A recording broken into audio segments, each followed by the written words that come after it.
بسم اللہ الرحمن الرحیم۔ محترم ناظرین،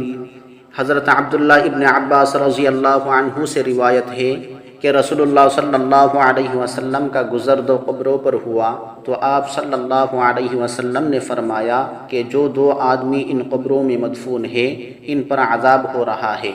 اور کسی ایسے گناہ کی وجہ سے یہ عذاب نہیں ہو رہا ہے جس کا معاملہ بہت مشکل ہوتا،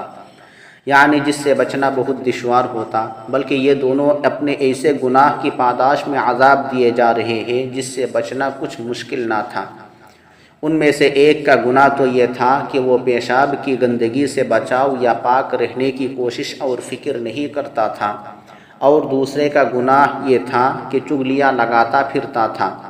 پھر آپ صلی اللہ علیہ وسلم نے کھجور کی ایک تر شاخ لی اور اس کو بیچ سے چیر کر دو ٹکڑے کیا، پھر ہر ایک کی قبر پر ایک ٹکڑا گاڑ دیا۔